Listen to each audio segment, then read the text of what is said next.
ఈ ఉపవాస ప్రార్థన రెండవ దినంలో ఈ ఉదయకాల సెషన్కి దేవుని యొక్క వాక్యాన్ని మనం ఆలకిద్దాం. మత్తయి రాసిన శుభవార్త. మత్తయి రాసిన శుభవార్త 16వ అధ్యాయము 13 నుండి 20 వచనాలు మనం మార్చి చదువుదాం. మత్తయి రాసిన శుభవార్త 16వ అధ్యాయము 13 నుండి 20 వచనాలు.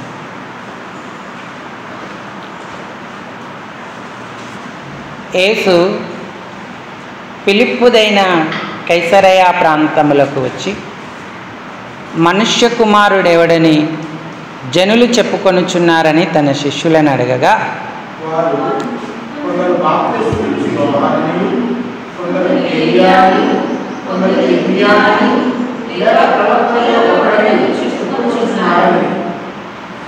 అందుకు ఆయన, మీరైతే నేను ఎవడనని చెప్పుకొనుచున్నారని వారిని అడిగాను.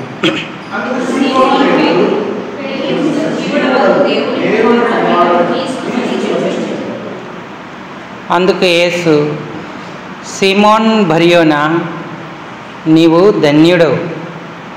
పరలోకమందున్న నా తండ్రి ఈ సంగతి నీకు బయలుపరచనే గాని నరులు నీకు బయలుపరచలేదు.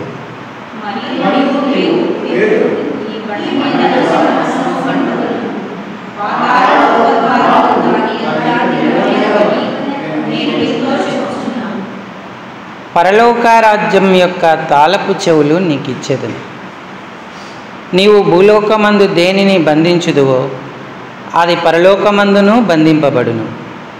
భూలోకమందు దేని విప్పుదువో అది పరలోకమందును విప్పబడునని అతనితో చెప్పెను.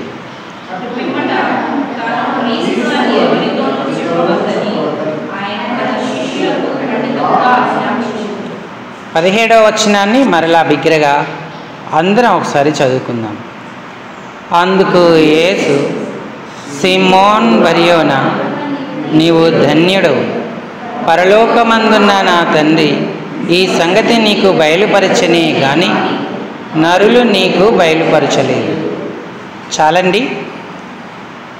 చదువుకున్న ఈ లేఖన భాగం చేరి రాగలిగిన మన హృదయాలకు ఈ మధ్యాహ్న ఉపవాస ప్రార్థన నిమిత్తమై హెచ్చరికగా, పురికొల్పుగా, ఆశీర్వాదకరంగా, దీవెనకరంగా ప్రేమగల దేవుడు చేయునుగాక. ఆమేన్. చిన్న లైట్లేమో అక్కడ ఆ లైట్లన్నీ వేసి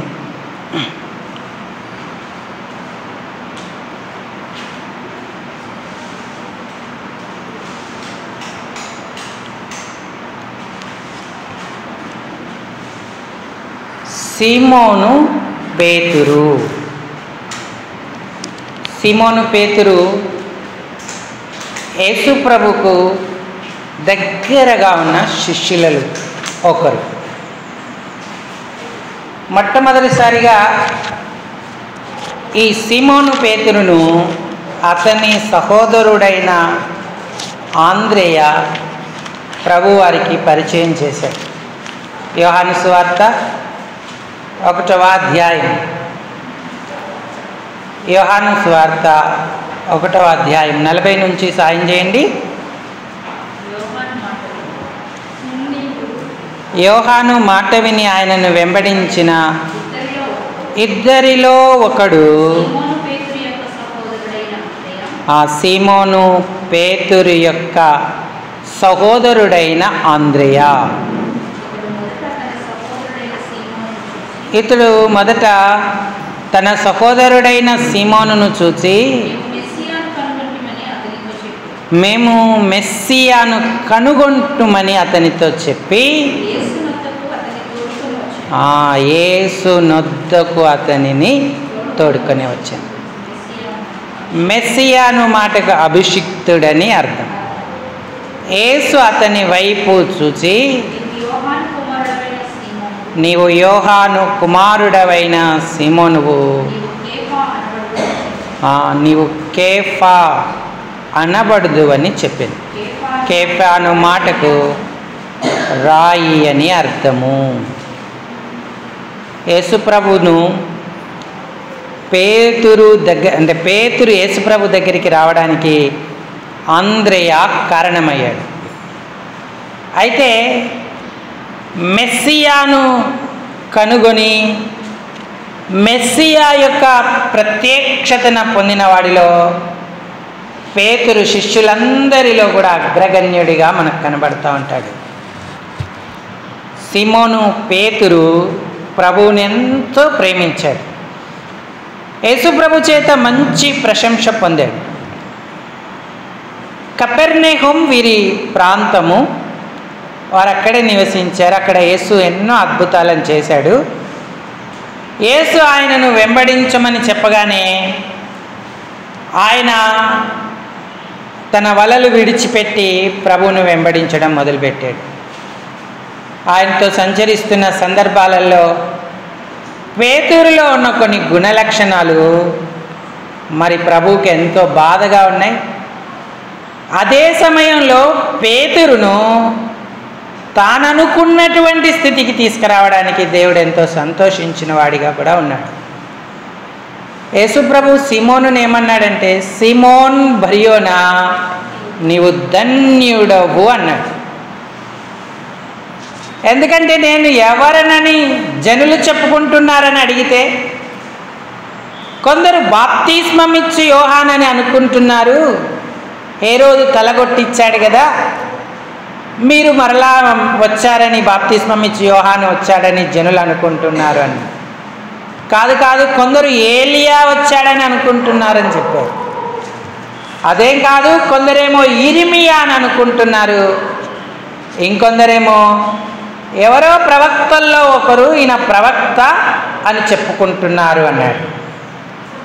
సరే నీవేమనుకుంటున్నావని, మీరేమి అనుకుంటున్నారని తన శిష్యులను అడిగినప్పుడు అందరూ మౌనంగా ఉన్నా పేతురేమన్నాడంటే, నీవు సజీవుడవైన దేవుని కుమారుడవు.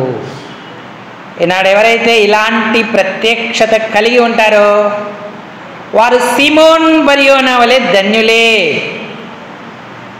ఆయన సజీవుడైన దేవుని కుమారుడని చెప్పే ఆ ధన్యత అందరికీ కలగదు. ఆయనను గుర్తించడం దేవుడు బయలుపరిస్తేనే కానీ వారు గుర్తించలేరు, గ్రహించలేరని ఈ సందర్భాన్ని బట్టి మనం తెలుసుకోవచ్చు. ఎందుకంటే ఇది పరలోకమందున్న నా తండ్రే నీకు బయలుపరిచెను. యేసు ఎవరో ఆయన బయలుపరిస్తే తప్ప ఎవరు గ్రహించలేరు. మరి సిమోన్ బర్యోనా లేదా సిమోను పేతురు ఆ సంగతి గుర్తించాడు. అందుకే ఆయనను ప్రశంసించాడు ప్రభు. సిమోన్ బర్యోనా అన్నాడు. బర్ అంటే కుమారుడు, యోనా అంటే పావురము లేదా గువ్వ, అంటే నిష్కల్మషమైన కుమారుడు. ఇంకా చెప్పాలంటే పరిశుద్ధాత్మ కుమారుడు, ఏ కపటం ఏ కల్మషము లేని కుమారుడవు సిమోను, నువ్వు ధన్యుడవు అని మరి ప్రభువారు పేతురుతో చెప్తూ వచ్చారు. ఈనాడు అలాంటి ప్రత్యక్షత మనం కలిగి ఉన్నామా? ఇంకొక సందర్భంలో అందరూ నన్ను విడిచిపోతున్నారు, నువ్వు విడిచిపెట్టాలనుకుంటున్నావా, మీరు కూడా వెళ్ళిపోవాలనుకుంటున్నారా అంటే పేతురు అన్నాడు, నీవు దేవుని పరిశుద్ధుడవు, నిన్ను విడిచి మేమెక్కడికి పోగలం అని ఆయన పాదాల మీద సీమోను పేతురు పడిపోయినట్టుగా చూస్తూ ఉన్నాం. అంతే కల్మషం లేని వ్యక్తిగా, కపటము లేని మనిషిగా సీమోను పేతురు ఉన్నాడు. సీమోను పేతురు దేవుని నుంచి ప్రశంస పొందాడు. అంతేకాదు, నువ్వు పేతురువు, ఈ బండ మీద నా సంఘాన్ని కడతాను, పాతాళ లోక ద్వారములు దాని ఎదుట నిలవనేరవు అని చెప్తూ వచ్చాడు. ప్రియులారా, సీమోనుకు దేవుడు ఎంత ధన్యత ఇచ్చాడు. సంఘాన్ని యేసు అను బండ మీద కట్టి పాతాళలోక ద్వారాలను నిలవకుండా ఆయన చేస్తూ వచ్చాడు. పరలోక రాజ్యపు తాళపు చెవులను పుచ్చుకున్నాడు. అనేక ఆత్మలను దేవుని ఇంటికి నడిపాడు. ఈనాడు రక్షణానుభవం నీకుందా? ప్రభువును నీ సొంత రక్షకుడిగా అంగీకరించావా? యేసు ఎవరు అని నిన్ను అడిగితే నువ్వేం చెప్తావు? ఆయన దేవుని పరిశుద్ధుడు, సజీవుడైన దేవుని కుమారుడు, నా రక్షకుడు అని నువ్వు చెప్పగలవా? ఎవరో ప్రవక్త, లేదంటే బాప్తిస్మం ఇచ్చి యోహాను, ఏలియా, ఇర్మియా అంటే సరిపోదు. ఆయనొక్కడే మార్గమై ఉన్నాడు. మన పాప పరిహారం కొరకు ప్రాణం పెట్టే దేవుడు, విమోచించిన రక్షకుడు అని గుర్తిస్తే మనల్ని కూడా కల్మషము లేని వ్యక్తులుగా, కపటము లేని వ్యక్తులుగా దేవుడు సిద్ధపరుస్తాడు. ఆ కృపను ప్రభు మనకు అనుగ్రహిస్తాడు. నిష్కల్మైన మనసుతో ప్రభువును వెంబడించడానికి పేతురు ఆయత్తపడ్డాడు. ఈనాడు మనం ఒకవేళ పాపంలో ఉంటే ఇప్పుడే పశ్చాత్తాపడదాం. యేసు రక్షకుడని, దేవుని కుమారుడని నమ్ముదాం. ఆయనను సరిగా గుర్తించి నేను పాపిని ప్రభువుని ఒప్పుకొని పశ్చాత్తాపడతాం. అప్పుడు మన రక్షణ అనుభవంలోకి వస్తాం, ధన్యులం అవుతాం. ఒకవేళ దేవునికి స్తోత్రం, మనం రక్షించబడి ఉంటే మన నిష్కల్మషులమే, కపటము లేని వారమే. కానీ పాప స్వభావం ఇంకా మనలో నిలిచి ఉన్న కారణాన, సంపూర్ణంగా అది తొలగని కారణంగా పేతురు లేదా సిమోను పేతురు వలనే అనేకమైన అవలక్షణాలు మనలో నిలిచి ఉన్నాయి. ఇవన్నీ ఒకేసారే దేవుడు తీసేసుకోలేము. క్రమక్రమముగా సిలువకు సమీపం అవుతూ ఉంటుండగా మనలో ఉన్న ఈ సంగతులను, ఈ విషయాలను తొలగించుకొని దేవుడు కోరుకున్నంత నిష్కల్మషమైన మనుషుకు మనం రాగలుగుతాం. ఆయన కోరుకున్న కపటము లేని మనుషులుగా మనం ఎదగగలుగుతాం. అదే ఆయన అపేక్షిస్తున్నాడు.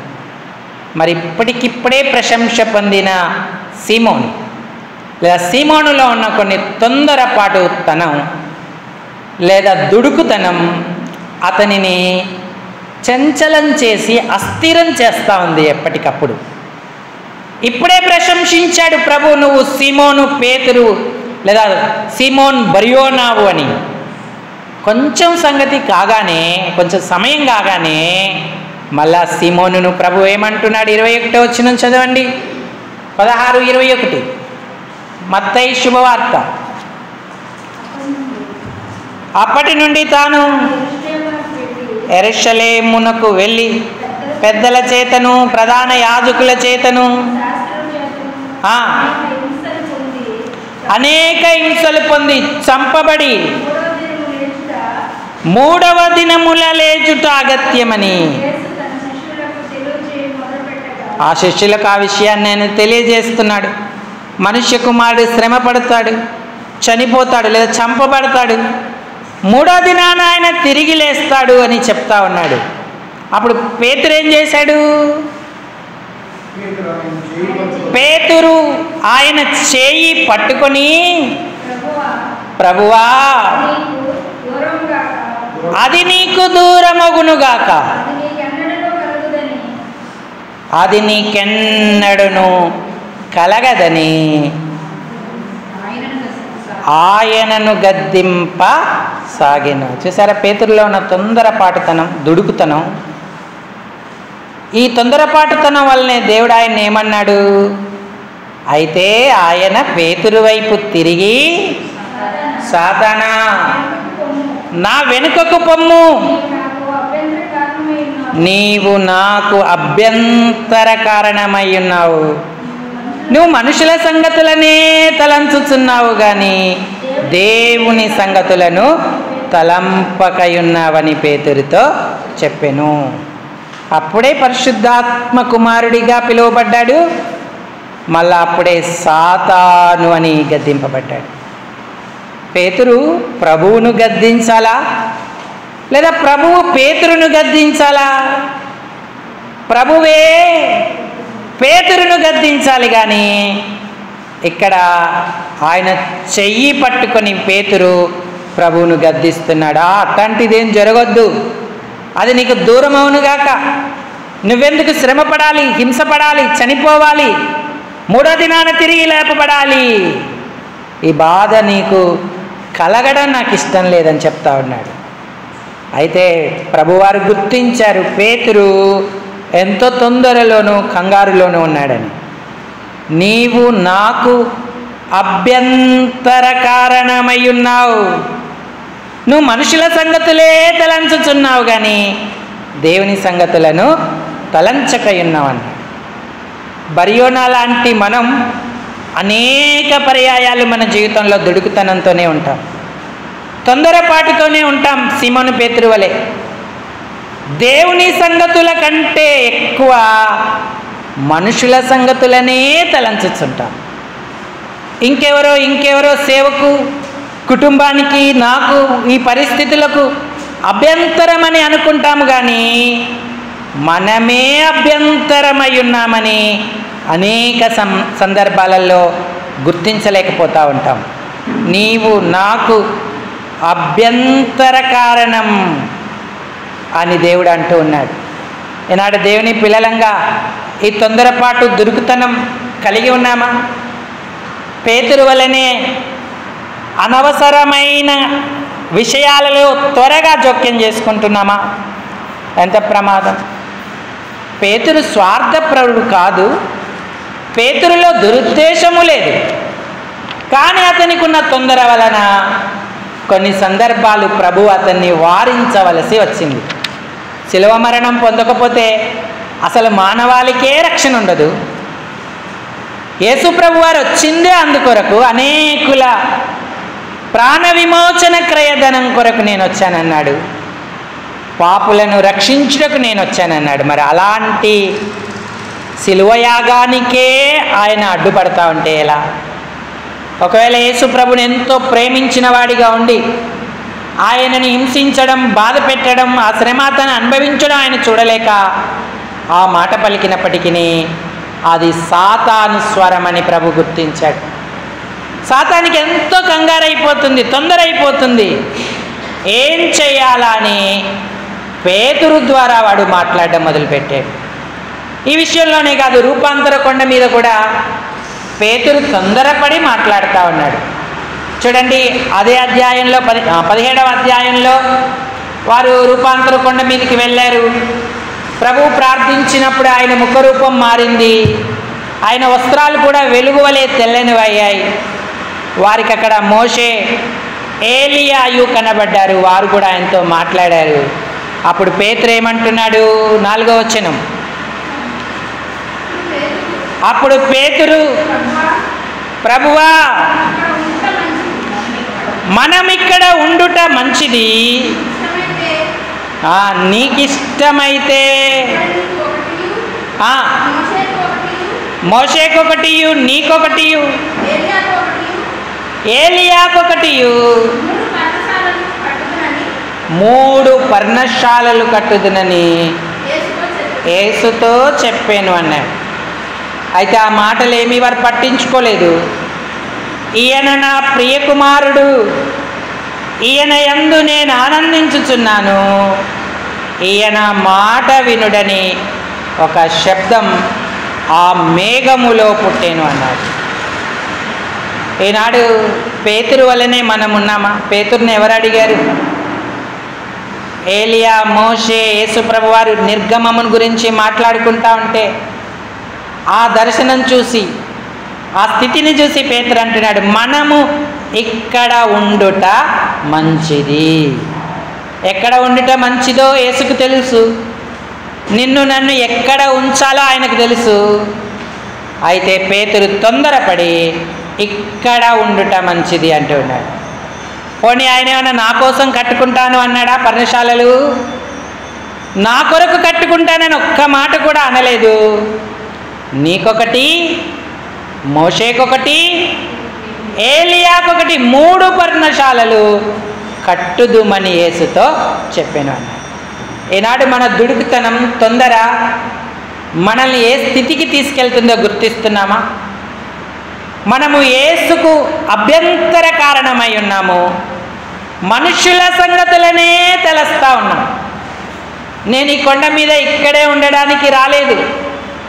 పాపిష్టులైన మనుషుల చేతికి అప్పగింపబడి మానవులందరి పాప పరిహారం కొరకై సిలువ వేయబడ్డానికి, మరణించి తిరిగి లేవడానికి వచ్చాను అన్న సంగతి మరొక్కసారి పేతురుకి ఆయన జ్ఞాపకం చేస్తూ ఉన్నాడు. యేసు తప్ప మరి వారికి ఎవరునూ కనబడలేదు అన్నాడు. ఈనాడు మనం కూడా తొందరపడతాం, దుడుకుతనం చూపిస్తాం అనేక విషయాలలో. సంఘానికి, సేవకులకు, పరిచర్యకు, ప్రభువుకు అభ్యంతర కారణమవుతాం. అయితే పేతురు సిమోన్ బర్యోనా లాంటి వాడే కానీ ఈ అవలక్షణం ఆయనలో ఎంతో ఆటంకంగా ఉంది. సంఘాన్ని గురించిన సరి అయిన ప్రత్యక్షత ఎప్పుడు మనం కలిగి ఉండాలి. మనకు ధైర్యం ఉందని, నోరున్నదని, ఏదైనా మాట్లాడగలమని సంఘంలో మనం మాట్లాడకూడదు. క్రమము, మర్యాదయే సంఘంలో ముఖ్యం. సంఘం మనది కాదు, దేవునిది. దేవుడే స్వరక్తం ఇచ్చి సంపాదించుకున్నాడు సంఘాన్ని. అందుకే నువ్వు సంఘానికి లేదా ఆలయానికి వెళ్ళినప్పుడు నీ హృదయాన్ని త్వరపడనీయకుము అన్నాడు. ప్రసంగి గ్రంథానికి రండి. మన కుటుంబంలో, మందిరంలో విశ్వాసులతో, సేవకులతో మన హృదయాన్ని ఎప్పుడు త్వరపడనీయక కళ్ళెము వేసుకునేటువంటి వారంగా ఉండాలి. ప్రసంగి గ్రంథము 5వ అధ్యాయము 2వ వచనం చదవండి.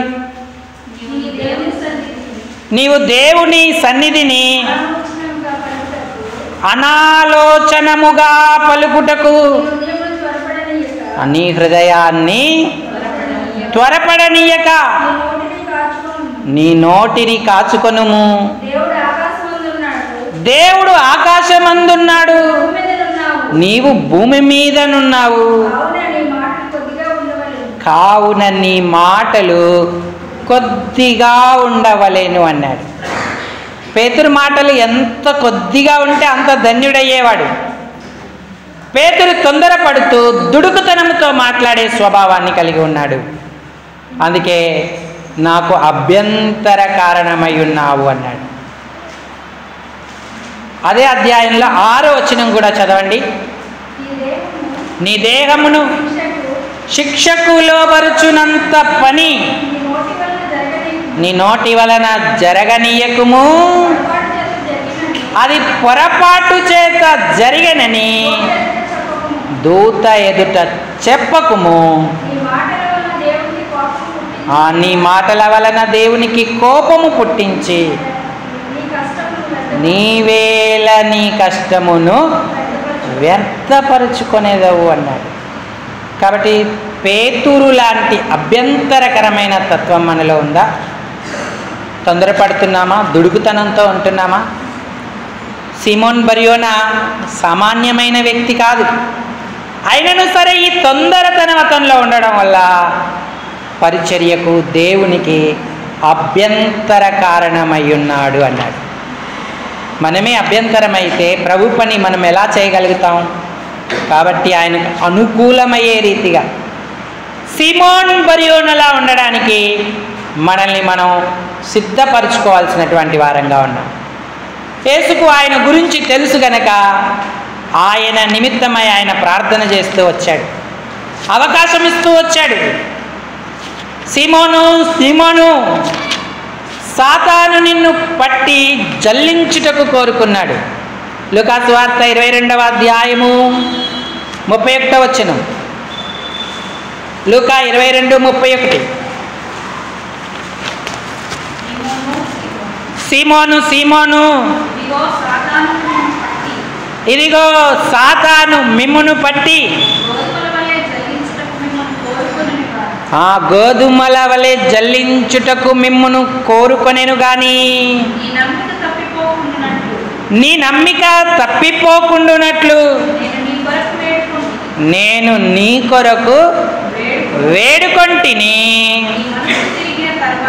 నీ మనస్సు తిరిగిన తర్వాత నీ సహోదరులను స్థిరపరచమని చెప్పాను. ఇక్కడ సీమోనుతో చెప్తున్నాడు, కానీ సీమోనుతో చెప్పేటప్పుడు ఏమన్నాడంటే సాతాను నిన్ను పట్టి అనలేదు, మిమ్మును పట్టి అన్నాడు. అంటే శిష్యులందరినీ కూడా సాతాను పట్టి జల్లెడలో జల్లించడానికి వాడు కోరుకున్నాడు. కానీ ఇక్కడ పేతురు కొరకు మాత్రం ప్రభు ప్రార్థిస్తున్నాడు. ఏమన్నాడంటే నీ నమ్మిక తప్పిపోకుండానట్లు,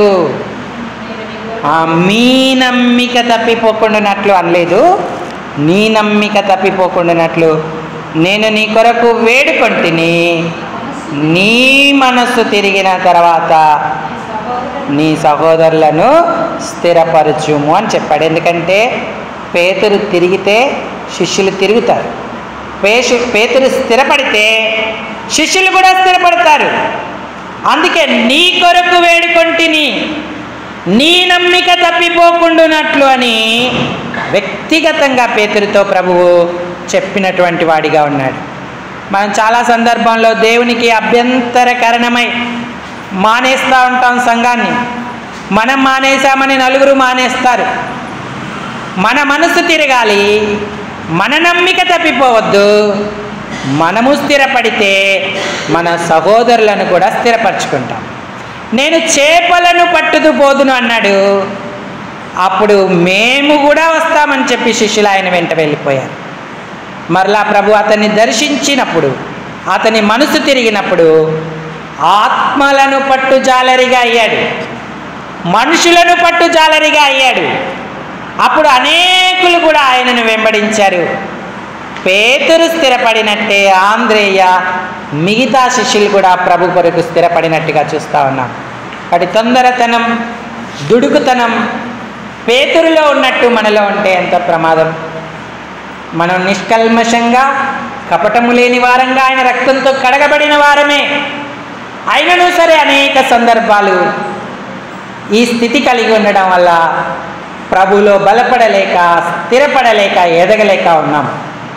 ఇలాంటి స్థితి ఆయనకు సంతోషాన్ని కలిగించదు గనక ఎంత త్వరగా వీలైతే అంత త్వరగా దాన్ని మనం విడిచిపెట్టేటువంటి వారంగా ఉండాలి. ఇది సీమోను పేతురులో ఉన్నటువంటి మొదటి విషయం. ఇక రెండవ సంగతి ఏంటి అంటే చూడండి, ప్రార్థించవలసిన సమయాన ఆయన నిద్రపోతూ ఉన్నాడు. లూకాసు వార్త 22వ లేదంటే మత్తయి సువార్తకు రండి, అక్కడ మనకు చక్కగా వివరణాత్మకంగా ఉంటుంది. మత్తయిలో వారు గెత్సెమనే తోటలో ప్రార్థిస్తున్నప్పుడు అనేక విషయాలు మనకు కనబడుతూ ఉంటాయి. ప్రభు వారిని అడుగుతాడు. 26వ అధ్యాయము 38వ వచనం చదవండి. 26:38 మత్తయి 26:38. అప్పుడు యేసు మరణమగునంతగా నా ప్రాణము బహు దుఃఖములో మునిగి ఉన్నది, మీరు ఇక్కడ నిలిచి నాతో కూడా మెలకువగా నుండుడని వారితో, ఇక్కడ ఉండండి, నాతో కూడా మెలకువగా ఉండండి అన్నాడు. ఆయన వెళ్ళి ప్రార్థన చేశాడు. మరలా శిష్యుల దగ్గరికి వచ్చాడు. 40వ వచనం చదవండి.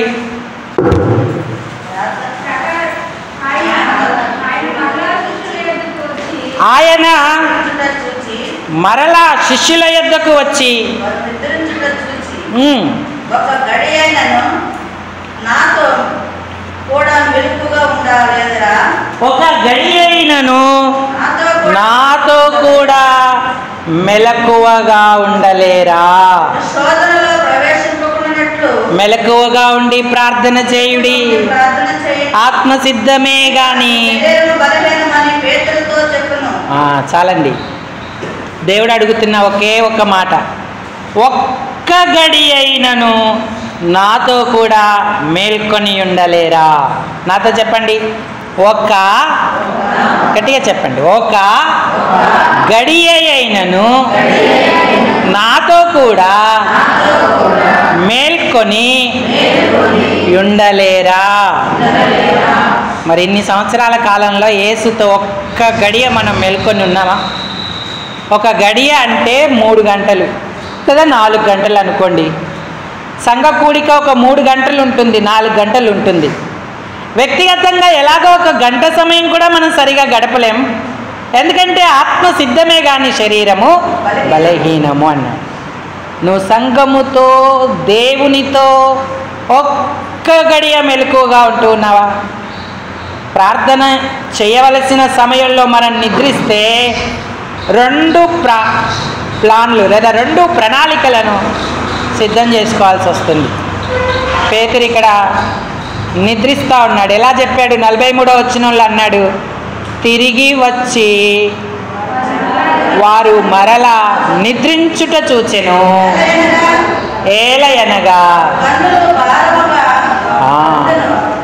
వారి కన్నులు భారముగా ఉండేను అన్నాడు. మత్తు, నిద్ర, వారు కళ్ళను ఆపుకోలేకపోతున్నారు. నిద్ర వారిని ముంచెత్తుతా ఉంది. ఈ ప్రార్థనలో పేతురు బలహీనమైనటువంటి స్థితిలో ఉన్న కారణాన, మెలకుగా ఉండి ప్రార్థన చేయని కారణాన సిలువలో ఆయనతో పాటు నిలవలేకపోయాడు. సిలువలో ఎవ్వరు విడిచినా నేను నిన్ను విడిచిపెట్టను అని చెప్పిన పేతురు ఆయన గురించి బొంకవలసి వచ్చింది. ముమ్మారు నేను ఎరగనని చెప్పవలసి వచ్చింది. ఈ శోధన పేతురు జయించలేకపోయాడు. ఎంతో పశ్చాత్తాపంతో మరలా ప్రభు యొక్క కృపా సహాయాల కొరకై ఎదురు చూడవలసి వచ్చింది. నాడున్న అవకాశాలను మనం కోల్పోతే రానున్న దినాలలో ఈ శోధనలలో మనం ఇరుక్కుపోతాం. సాతాను జల్లెడలా వేసి ఆ జల్లెల్లో జల్లించినట్టుగా మన కుటుంబాన్ని, వ్యక్తిగతంగా మనలను, సంఘాన్ని వాడు జల్లించేటువంటి వాడిగా ఉంటాడు. కాబట్టి మెలకువగా ఉండి ప్రార్థిస్తున్నావా? కన్నులు భారముతో ఉండి నిద్రిస్తున్నావా? శోధకుడు వస్తున్నాడు. శోధన జయించాలంటే కేవలం ప్రార్థన ఒక్కటే ఆయుధం, అదే ప్రణాళిక. అందరు నిన్ను విడిచిపెట్టిన నేను నిన్ను విడిచిపెట్టాను. మనుష్య కుమారుడు అప్పగింపబడినప్పుడు, ఆ నిబంధన రక్తం పుచ్చుకున్నప్పుడు పేతురు అన్నాడు, అందరూ అభ్యంతరపడినా నేను అభ్యంతరపడను ప్రభువా అన్నాడు. అయితే ప్రభువారు అన్నారు 34వ వచనం మత్తయి 26, ఆయన వారిని 34, 26, 34 యేసు అతనిని చూచి ఈ రాత్రి కోడి కూయక మునుపు నీవు నన్ను ఎరుగనని ముమ్మారు చెప్పదవని. చూడండి, దుడుకుతనం, తొందరతనం చేత, నోరును, హృదయాన్ని కంట్రోల్ చేసుకోలేని కారణం చేత అభ్యంతరకరంగా ఉన్నాడు. ఇక్కడ ఈ రాత్రి కోడి కూయక మునుపు నువ్వు ముమ్మారు నన్ను ఎరగనంతా ఉన్నాడు. ప్రార్థనలేమి, మెలకువగా ఉండి ప్రార్థించని స్థితిని బట్టి ముమ్మారు కూడా యేసు ఎవరో నాకు తెలియదు అని బొంకవలసి వచ్చింది. రెండవది, ప్రార్థనే పోరాడి ప్రార్థనే పేతురుకు విజయం ఇవ్వాల్సినటువంటి స్థితిలో పేతురు ఉండాలి. కానీ ఇప్పుడు సీమోను పేతురు ఏం చేస్తున్నాడంటే మ్యాన్ హ్యాండిల్ చేస్తున్నాడు. ఎలాగో జాలరి కాబట్టి కత్తి ఆయన దగ్గర ఉంటుంది. గెత్సెమనే తోటలో ఇస్కరియోతు యూదా వచ్చి ముద్దు పెట్టి బోధకుడా నీకు శుభమని కత్తులతో, గుదియలతో వచ్చిన సమాజానికి యేసును అప్పగించినప్పుడు ఆయనను పట్టుకోవడం చూసిన శిష్యుల్లో ఒకరు అన్నారు, ప్రభువా వీరిని తెగ నరుకుదామా అన్నారు. ఆ మాట అనడంతో ఆలస్యం పేతురు తన వరలో ఉన్న కత్తి తీసి యేసును వారు పట్టుకోకుండా ఆ కత్తి చేత యుద్ధం చేసి రక్షిద్దామనుకున్నాడు. ప్రధాన యాజకుని దాసుడైన మల్కు యొక్క చెవి తెగి నరికాడు. ఆ చెవి తెగి నరకబడి కింద పడిపోయింది. ఆయనను ఆ సైనికులందరూ ఆయన్ని పట్టుకున్నారు. అప్పుడు ప్రభు అన్నాడు, పేతురు, నీ కత్తి నీ వరలో పెట్టు. కత్తి పట్టుకుని వారందరూ కత్తి చేతనే నశించుదురు అన్నాడు. నీకు తెలియదా, నేను వేడుకుంటే 12 వ్యూహాల కంటే ఎక్కువైన సైన్యాన్ని దేవుడు నా కొరకు, నా తండ్రి నా కొరకు పంపిస్తాడు. నేను ఎంతో మెలకుగా సమాజంలో బోధించాను, అప్పుడు నన్ను ఎవరూ పట్టుకోలేదు. అయితే లేఖనము నెరవేరాలి అన్న సంగతి జరిగినట్లు ఇదంతా జరుగుతుంది అని చెప్పి పేతురును వారించాడు. పేతురు నిశ్చేష్టుడయ్యాడు. ఏం చేయాలో అర్థం కాలేదు. ఆయన అక్కడి నుంచి వెళ్ళిపోయాడు. అప్పుడు మల్కు యొక్క చెవిని ఆయన అతికించాడు. మనం ప్రార్థనతో విజయం సాధించలేని అనుభవంలో ఉంటే, మెలకువగా ఉండి ప్రార్థన చేయాల్సిన సమయంలో నిద్రించినప్పుడు మనము తొందరపడతాము. మన చేతికి నోటికి పని అప్పచెప్పే వారంగా ఉంటాం. అయితే దేవుడు దాన్ని కోరట్లేదు. పేతురు యొక్క ఈ ప్రార్థనలేమి తానే ఈ సమస్యను పరిష్కరించాలన్న తొందరలోకి నెట్టేసింది. నిరాశతోనూ ఓటమితోనూ ఆయన తిరిగి వెళ్ళిపోయాడు. ఈనాడు మన పరిస్థితి కూడా అలాంటిదేనా? ఎన్ని రాత్రి ప్రార్థనలు మనం కోల్పోయాం, ఎన్ని సంఘ ప్రార్థనలు కోల్పోయాం, ఎన్ని స్త్రీల కూటాలు కోల్పోయాం. మెలకువగా ఉండి ప్రార్థించిన సమయంలో నిద్రిస్తున్నామా? ఎంత ప్రమాదం! ఓడిపోతాం. ఎప్పటికీ శోధనను జయించలేము. ఒకవేళ మన నోటితోటో, చెయ్యితోటో, కత్తితోటో దాన్ని సాధించుకోవాలని ప్రయత్నించినప్పటికీ కూడా మనం గెలుపొందలేము. ఓటమి పాలవుతాం, కృంగిపోతాం, నీరసపడిపోతూ ఉంటాం. లోకస్తులందరూ నిద్రిస్తుంటుండగా ప్రతి రాత్రి యేసయ్య మోకాళ్ళ మీద ఆ కొండ మీదకి వెళ్ళాడు. ఒక్క గడియ. సంఘంలో నాకు చాలా విచారం, ఆశ్చర్యం వేస్తుంది. ఏంటంటే మనకు నెలకొక్కటే రాత్రి ప్రార్థన ఉంది, కానీ అసలు ఎవరు ఆ రాత్రి ప్రార్థనను మనస్కరించరు. ఎవరో కొద్దిమంది మాత్రమే సంఘానికి వచ్చి రాత్రి అంతా ప్రార్థనలో ఉంటారు. ఇంకొక ప్రమాదం ఉంది. ఏంటంటే ఆమేన్ అనే వరకు ఉండరు. ముగింపు ప్రార్థన అవసరం లేదు, ఆశీర్వాదం అంతకంటే అవసరం లేదు, మాకు పనులు, బాధ్యతలు, అనారోగ్యాలు, అష్టకష్టాలు, నష్టాలు మాకే ఉన్నాయని పారిపోతూ ఉంటారు. అప్పుడు రావడంలో ప్రయోజనం ఏముంది? ప్రార్థన అంటే అదొక యాగం. ఆఖరు వరకు ఆమేన్ అనే వరకు మనం ఉండాలి. ప్రార్థనను ఏకీభవించాలి.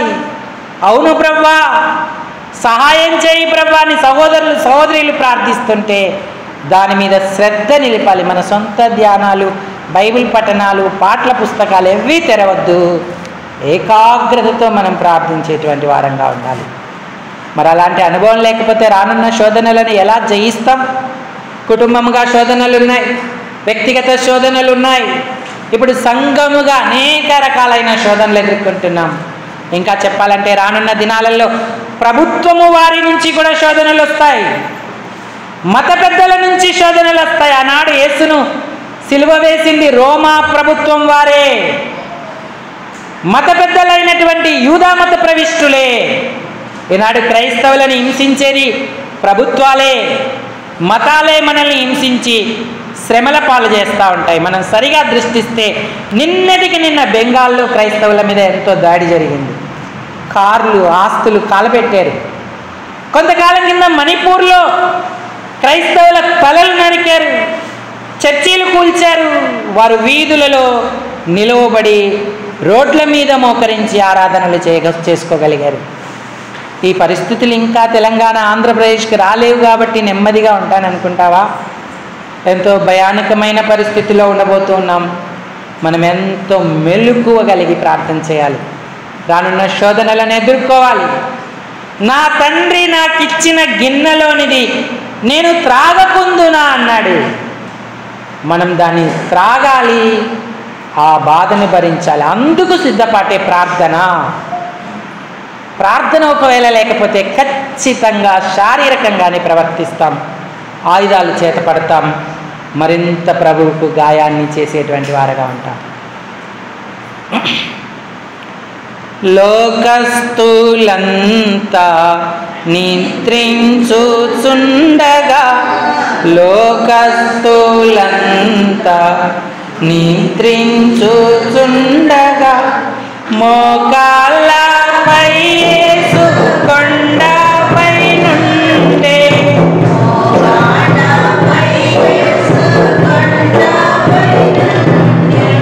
నీవును ప్రార్థన శక్తి నందుమా, నీవును ప్రార్థన శక్తి నందుమా. ఓ నా సోదర వెనుకంజ వేయ, ఓ నా సోదర వెనుకంజ వేయ. ఆత్మయుద్ధములో జయమందుము, ఆత్మయుద్ధములో జయమందుము. నా సోదర వెనుకంజ వేయకు, ఓ నా సోదరి వెనుకంజ వేయకు. మరి ఎప్పుడు ఈ ప్రార్థనలేమిని మనం జయిస్తాం? ఒక్క గడియ మెలకువగా ఉండి ప్రార్థిస్తాం. పగలు కావచ్చు, రాత్రి కావచ్చు, ప్రార్థనలేమి ఉంటే మనం జయం పొందమని గుర్తించాలి. తొందరతనం, దుడుకుతనం అభ్యంతర కారణమైంది. ప్రార్థనలేమి శారీరకంగా ప్రవర్తించే స్థితిని, యేసు ఎవరో నాకు తెలియదు అని బొంకే స్థితిని పేతురుకు కలగజేసింది. అంతేకాదు, పేతురి పరిస్థితులన్నీ ఎదురైనప్పుడు యేసుకు సమీపంగా ఉండవలసిన వాడు దూరంగా వెంబడిస్తూ ఉన్నాడు. ఎప్పుడు పేతురు ప్రభు పక్కనే ఉండేవాడు. ఆంధ్రేయే పరిచయం చేశాడు. కానీ ఎక్కడికి వెళ్ళాలన్నా మొట్టమొదట యేసు నోట పేతురు పేరే వచ్చేది. యాయీరు కుమార్తె చావ సిద్ధమై ఉన్నప్పుడు పేతురు, యాకోబు, యోహానును వెంటబెట్టుకొని లోపలికి వెళ్ళాడు. రూపాంతర కొండ మీదకి వెళ్ళినప్పుడు పేతురు, యాకోబు, యోహానును వెంటబెట్టుకొని రూపాంతర కొండ మీదకి వెళ్ళాడు. గెత్సెమనే తోటలోకి వెళ్ళినప్పుడు 8 మంది శిష్యులను ఇక్కడ కూర్చోమని చెప్పాడు. పేతురు, యాకోబు, యోహానులను వెంటబెట్టుకొని ఆయన గెత్సెమనే తోట లోపలికి వెళ్ళిపోయాడు. రాతివేత దూరం వెళ్ళారు. వాళ్ళను మరొక చోట కూర్చోబెట్టి, పేతురు ఎప్పుడు దేవుని నోట నానేటువంటి వాడు. ఆయన పేరు పేతురు. పేతురు పేతురని ప్రభు కలవరించేటువంటి వాడు. అంత సమీపంగా ఉన్నాడు. కానీ మూడవదిగా ఇప్పుడు పేతురు ఎక్కడున్నాడు? లూకాసు వార్త 22వ అధ్యాయం 54వ వచనం. 22:54. వారాయనను పట్టి ఈడ్చుకొని పోయి ప్రధాన యాజకుని ఇంటిలోనికి తీసుకొని పోయిరి. నాతో చెప్పండి అందరూ. పేతురు దూరముగా వారి వెనక వచ్చుచుండెను. ఈయననేనా సీమోన్ బరియోనా అన్నాడు ప్రభు? దూరముగా ఉన్నాడు, వెనకబడిపోయాడు, వెనక వచ్చుచున్నాడు. ఈనాడు మనం ఎలా ఉన్నాం? రక్షించబడినప్పుడు మన అందరం సీమోన్ బరియోనులమే. అక్కడ 10ంటికి ప్రార్థన అంటే ఇంటి దగ్గర 9ంటికే సిద్ధమవుతాం. ప్రార్థనకు సమయం అవుతుంది, పరిగెత్తుకుంటూ ఆయన ఆలయానికి వస్తాం. ఆయన అందరికంటే ముందుగా ఆయన పాదాల దగ్గర ఉండేటువంటి వారంగా ఉంటాం. అయితే కాలం గడిచిన కొలది మనం కూడా పేతురులా అయిపోయామా? దూరముగా ఉంటున్నామా? మన జీవితంలో ఆరంభ ప్రార్థనకి అడుగుపెట్టిన దినం ఎన్ని సంవత్సరాలైంది? ఇంకా సేవకులు ఆరంభ ప్రార్థన చేయకముందే వెళ్ళి మోకరించి, అయ్యా రానయ్యున్న నీ ప్రజలు, ఇది నా పరిచర్య, వీటన్నింటి కొరకు ప్రార్థించే అనుభవాలు ఏమయ్యాయి? ఈనాడు నువ్వు ఎన్నింటికి వస్తున్నావు? ఎంత సమీపంగా ఉన్నావు? వెనక వచ్చుచుండేను అన్నాడు. ఆరాధన వర్తమానం అయిపోయిన తర్వాత, అందరూ ఆరాధించిన తర్వాత, లేదా రెండవ వర్తమానం ఆరంభంలోన కొందరైతే చాలా చిత్రం కానుకేసేటప్పుడు వస్తారు, కొందరు ఆశీర్వాద ప్రార్థనకు వస్తారు. చివరిలో నీ ప్రభు నీ కొరకు శ్రమను అనుభవించి సిలువను భరించి ముఖంపై ఉమ్మి వేసుకొని నీ నిమిత్తమై ఇంత గొప్ప త్యాగం చేస్తే ఆయనకు నువ్వెంత ప్రాధాన్యత ప్రాముఖ్యత ఇస్తా ఉన్నావు? ఆయన ఎందుకు బలపడుతున్నావా?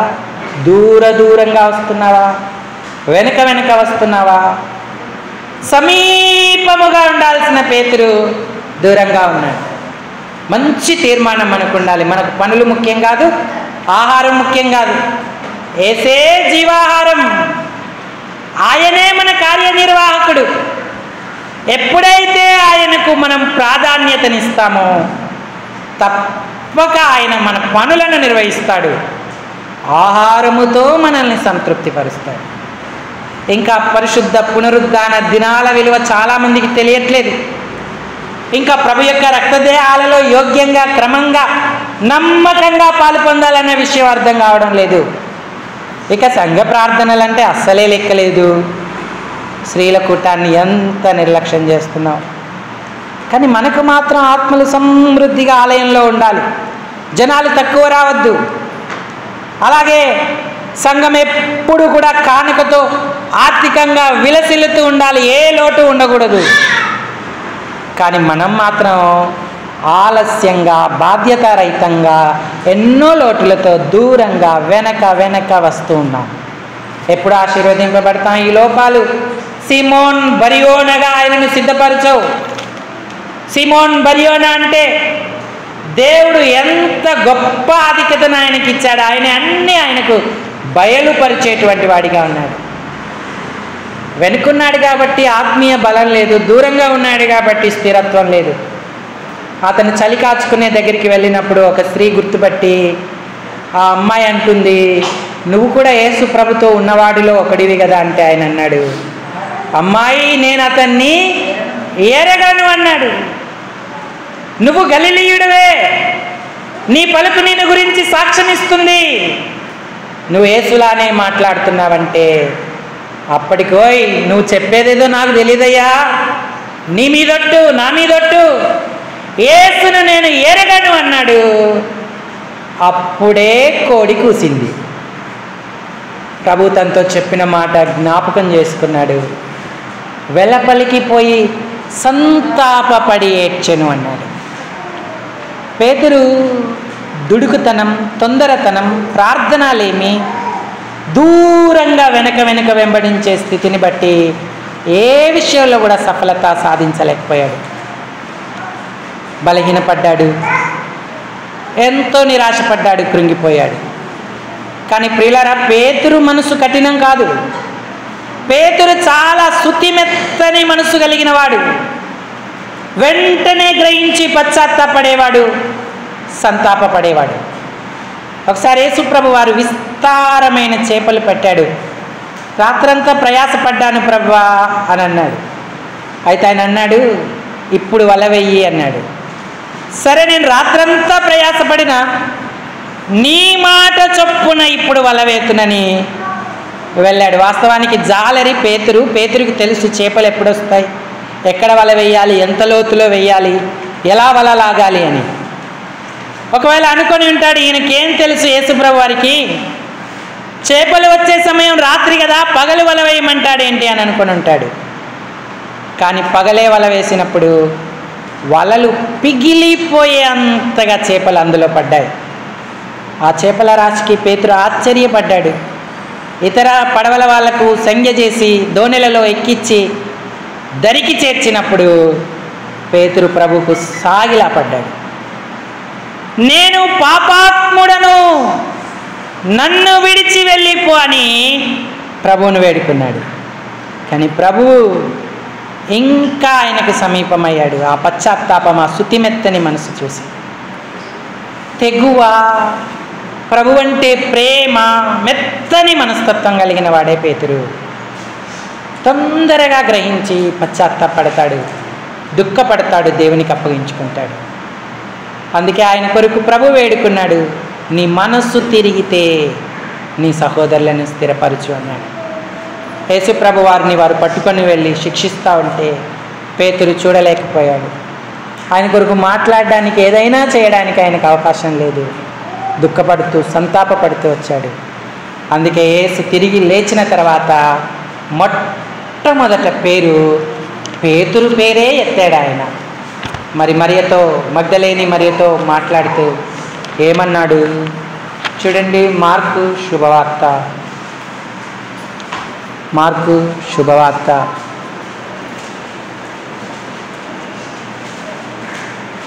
7వ వచనం చదవండి.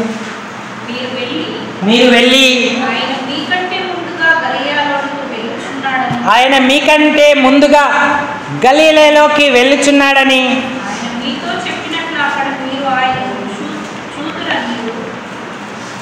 ఆయనను చూతురనియు ఆయన శిష్యులతోనూ పేతురుతోనూ చెప్పుడనెను. ఎందుకని? అందరు విడిచిపోయి పారిపోయి యోహాను, మరియా, మరికొందరు సిలువ దగ్గర ఉంటే యోహానుతోనూ మరియతోనూ చెప్పుడి అనలేదు, పేతురుతోనూ చెప్పుడి అంటున్నాడు, శిష్యులతో చెప్పుడి అంటున్నాడు. యేసు నోట పునరుద్ధానుడైన తర్వాత మొట్టమొదట వచ్చిన పేరు పేతురే. అంటే అప్పటికి ఆయన హృదయం ఎంత నలిగిపోయిందో, విరిగి ఉన్నాడో, పశ్చాత్తాపడుతున్నాడు. నా యజమానుణ్ణి, నా ప్రభువుని నేనెంత గాయపరిచానని గుర్తిస్తూ ఆయన దుఃఖపడుతున్నాడు. అందుకే పేతురుకు ఆదరణ కలగాలని మొట్టమొదట పేరు పేతురుతోనూ చెప్పుడన్నాడు. ఈనాడు ప్రభు మనల్ని అంత ప్రేమిస్తున్నాడు. మనం దుడుకుతనం, తొందరపాటుతనాన్ని మానాలి. అలాగే ప్రార్థనలు ఏమీ మనకు ఉండకూడదు. మెలకువగా ఉండి ప్రార్థన చేయాలి. దూరంగా వెంబడించొద్దు, వెనక రావద్దు. మనకైతే 10:30కి ఆరాధన, కానీ గుడ్ ఫ్రైడే కేతనకొండలో అయితే 9 గంటలకే. 9కి ముందే మామూలుగా దాదాపు 20 మంది వచ్చి కూర్చుంటారు. మొదటి పాట ఆరంభమైలోపే సంఘం అంతా చర్చిలో ఉంటుంది. మధ్యలో లేచి వెళ్ళడం, అటు ఇటు తిరగడం, ఇలాంటివి ఏవి చేసేవాళ్ళు కాదు.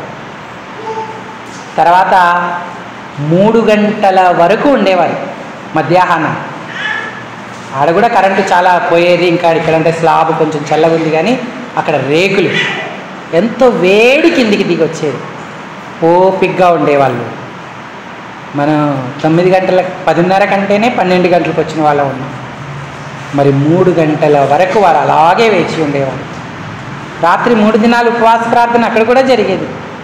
యేసయ్య 3 దినాలు సమాధిలో ఉన్నాడు. మనం 1 గంట కరెంటు పోతేనే ఊపుకుంటున్నాం గాలి లేక. మరి ఆయన అంత శ్రమ పడినప్పుడు కనీస అనుభవంలోకైనా మనం రాకూడదా? ఇది మన క్షేమం కోసమే. మన పిల్లలు, మన కుటుంబం, మన సంఘం దేవునిలో బలపడడానికే ఆ కృపను మనం అనుసరిస్తూ ఉన్నాం.